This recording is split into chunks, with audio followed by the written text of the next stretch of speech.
লোকটা যে এখানে আসছে, এই যে লোকটা এখানে আসছে, তারা ছাড়লেন কেন? ছাড়লেন কেন? সে এই মসজিদের গেটে এসে আঙ্গুল তুলে নিষেধ করার দুঃসাহস রাখে কিভাবে? সে কি আপনাদের এলাকার? এই মসজিদের মুতাল্লি সাহেব, সভাপতি সাহেব, যারা দায়িত্বশীল আছে, তাদের অনুমতি নিছে? কথা বলেন, নিছে? এখানে কোনো রাজনীতির আলোচনা হয়েছে? এখানে রাজনীতির আলোচনা হয়েছে?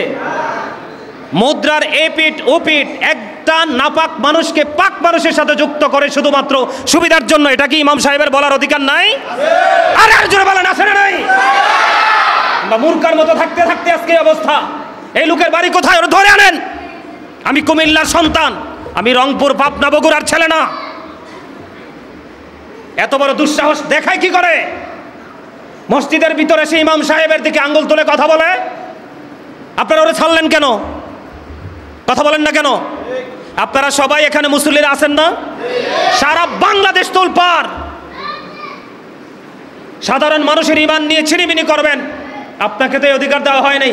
আপনি যেই দলের থেকে মন চায় সেই দল থেকে আপনি রাজনীতি করেন, এটা আপনার ব্যক্তি স্বাধীনতা, ঠিক কিনা বলেন? ইমাম সাহেব কি বক্তব্য দিবে একজন পার্সনকে জিজ্ঞেস করে? কথা বলেন, ছাড়লেন কেন ওনাকে? ওনাকে ছাড়লেন কেন? ওনার কাছ থেকে কৈফিয়ত নিলেন না কেন আপনারা? এত বড় দুঃসাহস কিভাবে দেখে? ওর বাড়ি কই?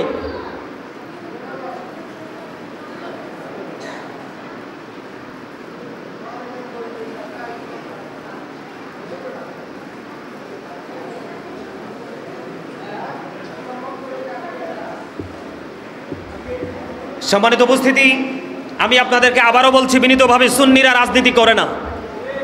সুন্নিরা কোনো দলের দালালিও, সুন্নিরা একমাত্র একটা রাজনীতি করে, মদিনাওয়ালার। কার? মদিনাওয়ালার রাজনীতি করতে গেলে আপনি সত্যকে সত্য বলতে হবে, মিথ্যাকে মিথ্যা বলতে হবে। সত্য বললে কেউ খুশি হবে, আবার কেউ রাগ হবে, কিন্তু এটা তো তাকানো যাবে? যাবে? কথা বলেন, যাবে? যাবে না। এটা আপনাদেরকে, আমাদেরকে সবাইকে মনে রাখতে হবে, সবাইকে মনে রাখতে হবে। এই দেশ আপনার, আমার, আমাদের সবার। এই কথা কি ভুল? আল্লাহর ওলির মাজারগুলো যে ভাঙছে, এই মানুষগুলো তখন কোথায় ছিল? বলেন, কোথায় ছিল? হিন্দুদের মন্দির কি পাহারা দেওয়ার জন্য মুসলমান যাওয়া লাগবে? কথা বলেন, মুসলমান যাওয়া লাগবে? এটা কি একজন ইমাম সাহেব বলতে পারবে না?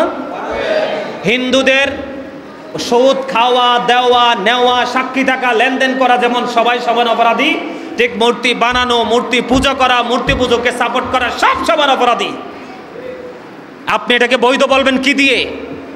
কোরআন এবং হাদিস থেকে মূর্তি কি নাপাক, নাজায়েজ, কিন্তু একজন মুসলমান এটাকে পাক বলবে, জায়েজ বলবে, আর একজন মুসলমান প্রতিবাদ করতে পারবে না? পারবে না? তাহলে এই বাসা বাইসা লাভ কি? কথা বলেন, এই জীবনের কোনো দাম আছে? এই বাসা বাচ্চা কোনো লাভ আছে? নাই। সম্মানিত উপস্থিতি, এই দেশে ইসলাম আনছে আল্লাহর ওলিরা। কারা? আমরা আল্লাহর ওলিদের মাজারকে সুরক্ষিত রাখতে পারবো না, আল্লাহর ওলিদের নিয়ে প্রশংসা করে দাঁড়িয়ে থাকতে পারবো না, তাহলে আমরা কে? আমার কথা বুঝতে পারছেন?